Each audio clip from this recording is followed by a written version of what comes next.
Iya, pertama tentu kita mengapresiasi ya tentang peringatan dari BMKG ya yang telah memberikan early warning ya bahwa akan terjadi El Nino. Dan saya kira pangan adalah sesuatu yang sangat mendasar ya untuk eksistensi sebuah negara. Ketahanan pangan ini tentu harus diselamatkan ya.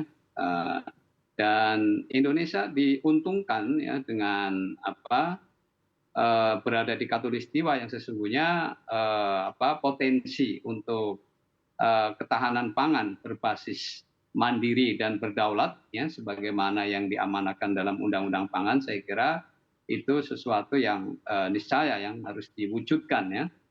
Nah, tentu memang ada beberapa hal yang perlu diantisipasi ya, karena inti dari ketahanan pangan ini kan artinya tersedia, kemudian terjangkau dan tentu saja berkelanjutan ya.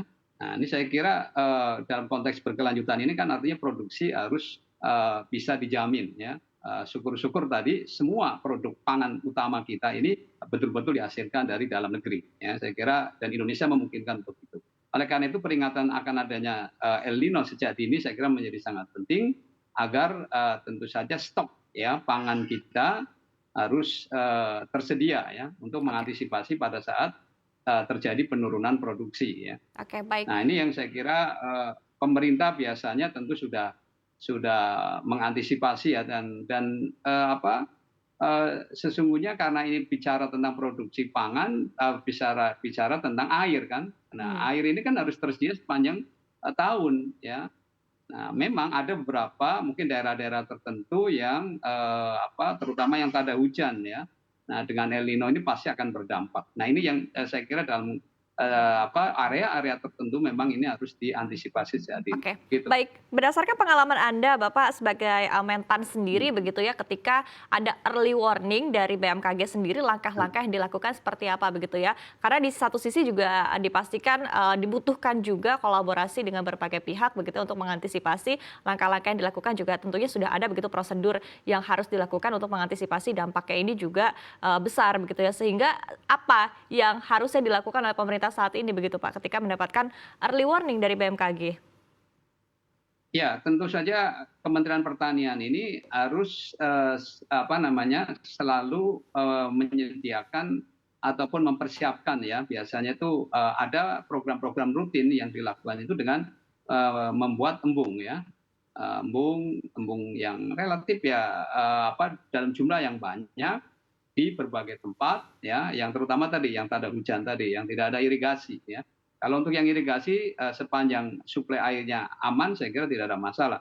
Tapi untuk daerah-daerah tertentu yang memang tak ada hujan dan seperti itu maka embung sejak dini seharusnya harus sudah disiapkan ya. Nah, atau paling tidak kalau misalnya terpaksa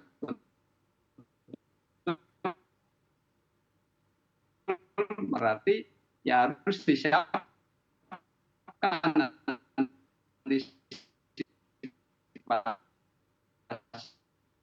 dengan memanfaatkan potensi-potensi air yang masih ada ini untuk ditampung ya sumur ya sampai pada tingkat ini sudah sangat-sangat darurat begitu. Oke, baik. Kalau dari persiapan, atau penyuluhan mungkin dari, tingkat petani sendiri begitu Pak, sehingga akhirnya petani juga sudah lebih siap dengan, tadi ya fenomena El Nino yang akan datang seperti apa Pak? Ya, saya kira biasanya penyuluh-penyuluh itu sudah memberikan satu penjelasan ya kepada para petani bahwa akan terjadi El Nino. Oleh karena itu ya biasanya mereka itu disiapkan ya ataunya persiapan misalnya petani itu biasanya menyiapkan pompa-pompa untuk mengambil air-air yang masih potensial misalnya dari sungai atau mungkin dari sumber-sumber lain yang memungkinkan untuk dialirkan ke sawah-sawahnya. Saya kira itu sesuatu yang sudah rutin ya dilakukan oleh para petani ya. Nah, dan di setiap kecamatan kan ada penyuluh ya. Hmm, hmm. Ada penyuluh yang tentu saja sepanjang penyuluhnya tentu saja aktif ya. Ya pasti petani sudah antisipasi tuh soal seperti itu.